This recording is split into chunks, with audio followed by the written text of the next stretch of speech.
Café, vício. Sorte que largamos de fumar, né? E por falar em vício...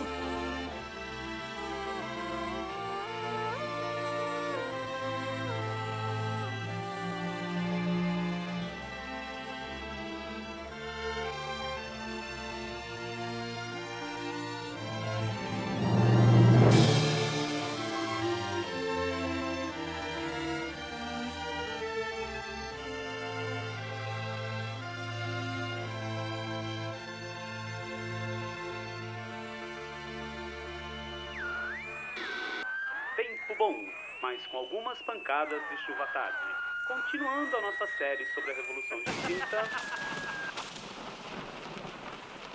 Ajudamos os Lenços Vermelhos a amarrarem seus cavalos lá no obelisco da Avenida Rio Branco. Foi uma grande revolução a de 30, idealizada por paulistas, Mineiros, gaúchos e paraibanos. mas é com pensamentos, palavras e obras que se faz uma revolução.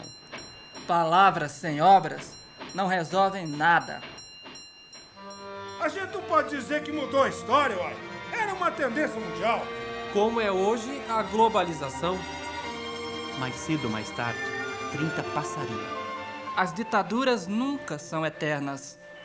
E nem os governos. E nem nós mesmos. O que desencantou o processo da Revolução de 30 era que Getúlio era um ditador nato, assumido. A sumidão. Às vezes a gente precisa mais de um ditador do que de um presidente. Olha aí a grande escola política deixada pelo saudoso Getúlio. Temos muitos exemplos ainda hoje no Congresso. E pelo Brasil afora. Em 44 estivemos juntos lutando na Itália. Temperatura instável. Mais um programa de sua rádio. Hoje revivendo os gloriosos momentos da Segunda Guerra. Na guerra, muitos de nossos amigos ficaram neuróticos. Mas, tchê, nós sempre fomos tri-amigos. E em todas as revoluções. Claro, estamos tomando café juntos novamente. Somos os melhores amantes. Fortes pancadas pela frente. Hoje, mais um programa revivendo os momentos da Revolução de 32.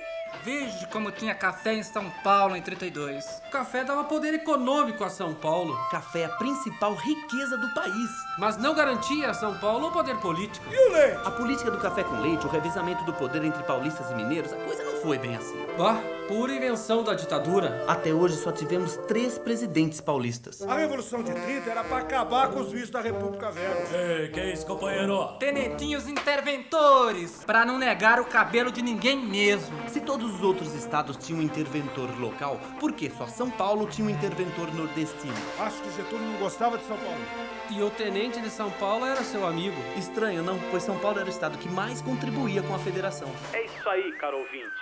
Só a história pode entender aquilo que os homens não podem explicar. A razão poderia explicar, não fosse um ditador atacado pelo ciúme e inveja. Será mesmo isso? Claro, as agitações eram incontroláveis. Ainda mais com um interventor militar em São Paulo. E não paulista. E servindo uma ditadura bastante explícita.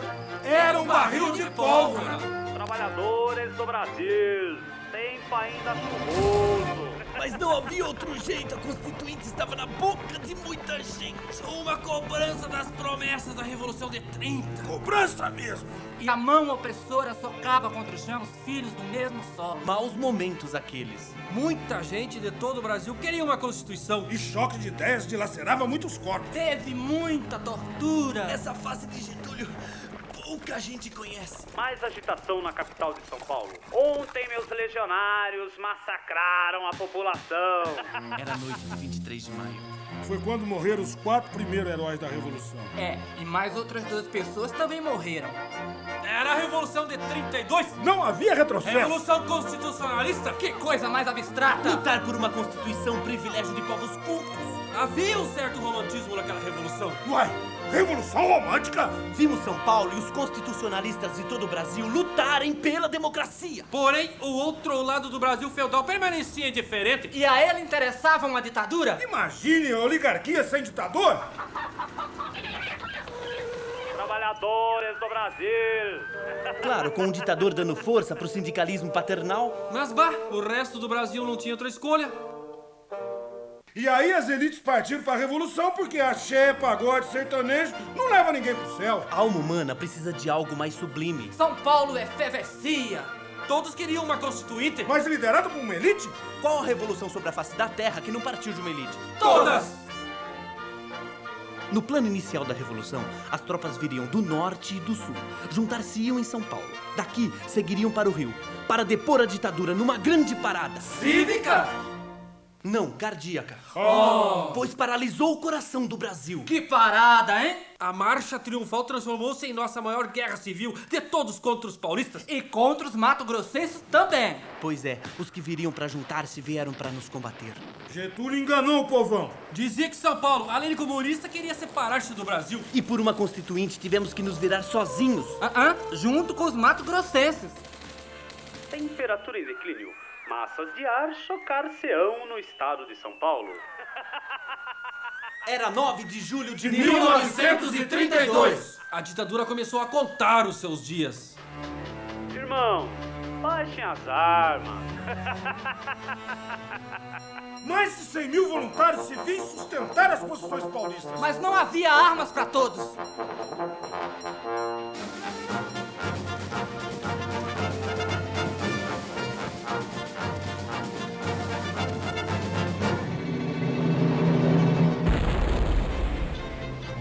Nas vozes dos poetas, nos beijos dos amantes, no sonho que desperta, busque sempre por mim. Na escuridão da noite, no calor do combate, saiba que se me amares, amarei sempre a ti.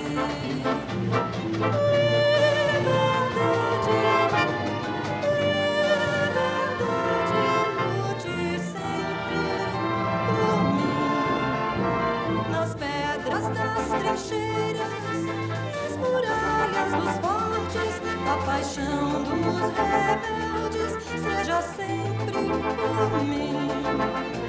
Na solidão do cárcere, no revirar da sorte, no olhar impar da morte, lute sempre por mim.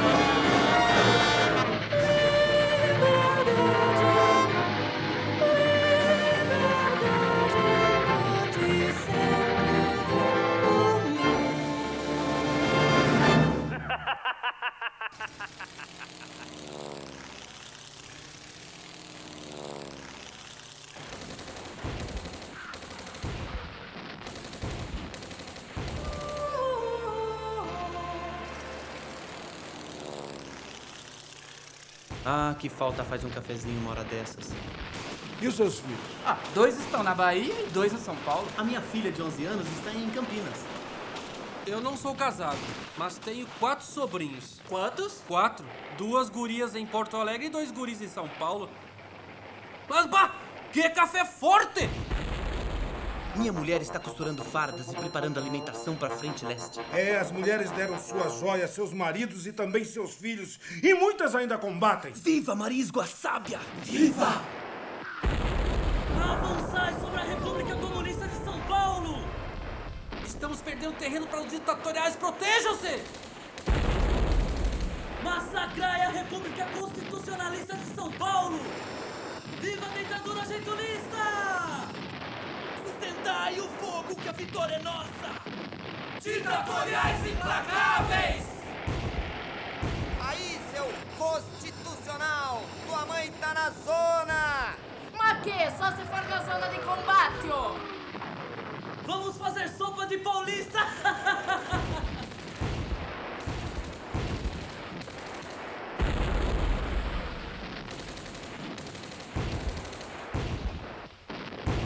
Tá na hora de usar uma claque então, Lembrei de minha sogra.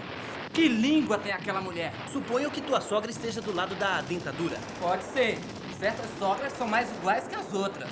Guarde a matraca para a noite. É mais fácil de enganar os ditatoriais. A direita não tinha interesse em divulgar os ideais dessa revolução, porque o exército brasileiro estava dividido entre constitucionais e ditatoriais. E as esquerdas vão supor que os barões do café obrigaram o povo a lutar só pra ter de volta o poder?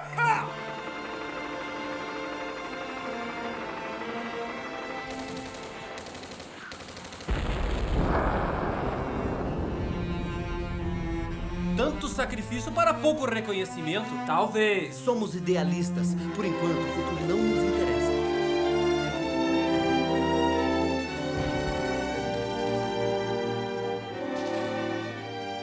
Estamos sem munição, temos armistício? Quantas balas ainda temos? 4. Mas então, tchê, é cedo demais para pedir armistício? Infelizmente, nenhuma ajuda do estrangeiro. Nem dos Estados Unidos, nem da Inglaterra, nem da Conchinchina. Estrangeiro não se preocupa com democracia além de suas fronteiras, uai. Só querem manter as ditaduras. Eterna fonte de suas riquezas. Xiii, acabou a quarta bala.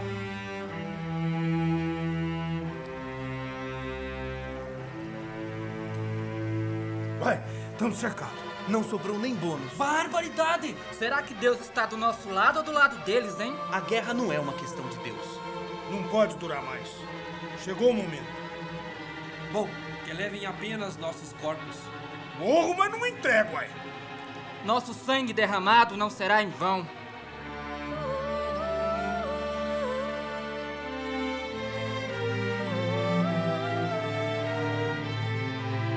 Venceremos pela ciência. Não havia mais nada a fazer sobre as trincheiras vazias. Foi duro dizer adeus às armas. E tu, não vais devolver o capacete? Não. Esse é um presente do povo de São Paulo.